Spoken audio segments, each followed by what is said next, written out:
for you. Really lucky to have Douglas Borthwick, the managing partner of Makro Intelligence, on the show again. Doug, nice to have you on. Nice to be here. Thank you very much for having me. Well, let's talk about the current currency situation. What kinds of effects does the U.S.-China trade policy have on the currency market? Well, U.S.-China trade policy is very, very delicate for China specifically. On December 6th, we wrote a piece that talked about how the U.S. is probably going to talk to China about their currency and have that part of the trade negotiations. Yesterday, the mainstream media broke it, and it seems to be rather important because it means the Chinese currency should strengthen from here. Now, it's a bargaining tactic right now. Obviously, the U.S. doesn't want to impose tariffs on China, then they devalue their currency and take away the effects of the tariff. So by throwing something like this into the negotiation, much like we tried to do with Mexico and the new NAFTA, what it kind of shows is that, look, whatever we do with you guys, we want it to stick for the long time, and we think that it's actually a positive for the Chinese currency. And what about the March deadline? The March deadline really is, it's not a magic number, as Trump said. It's something that they're trying to push up against, but it's going to end up giving as long as the Chinese give.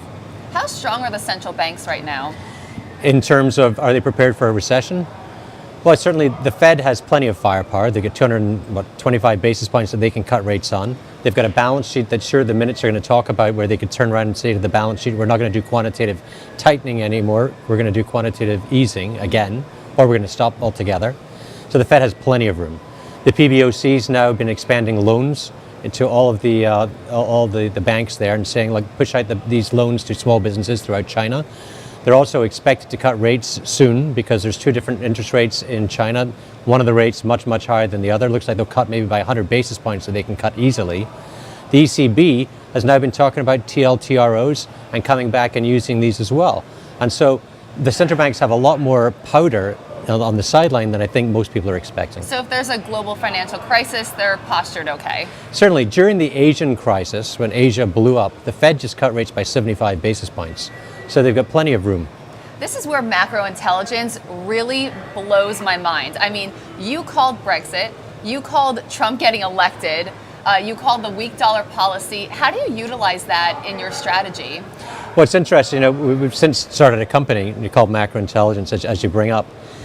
And we've had lots of folks that have come to us and says, look, we like what you're saying. We want to sit down, do fireside chats, or come meet with our hedge fund, come meet with our investors.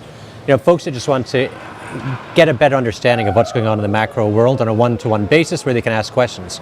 So we've set up a company that does conference calls, one-on-one meetings. We can talk to people, but that's just one of the services that we offer. Right, it's not just for the individual. You work with funds as well. We work with funds, we work with corporates. For example, corporates oftentimes have corporate hedging where they have to sit there and they look at things and they say, look, we're doing an M&A deal.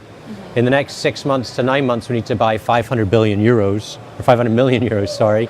How do we do that? Do we do it through options? Do we do it through forwards? And we sit with them and we talk to them. Traditionally, that job was done by the bank. And the bank would sit there, they do advisory work for them, they do a bridge loan for them perhaps, and then they do the hedging.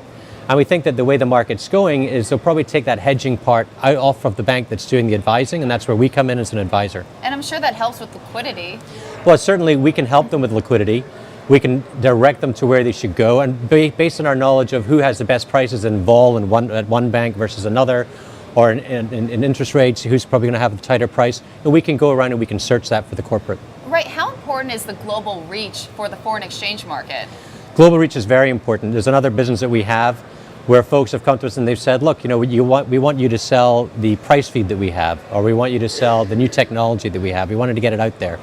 And we've got 35 guys here in the US that will sell for them. We've got guys out in Singapore and guys in London that you come here with the product in FX or in the macro space, and we'll put it out there and use our distribution network using guys that have at least 15 to 20 years of experience and have all the contacts already, so you don't have to hire your own salesperson.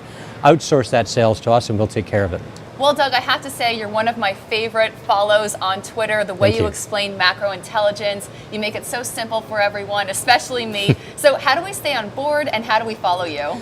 Well, you can follow us on Twitter at DC Borthwick, or you can go to our website, www.makrointelligence.com. And there, that's Makro with a K, and then you'll be able to get in contact with you there. Makro with a K. Love it. Thanks so much for coming on the show, Doug. Thank you very much. Thanks for having me.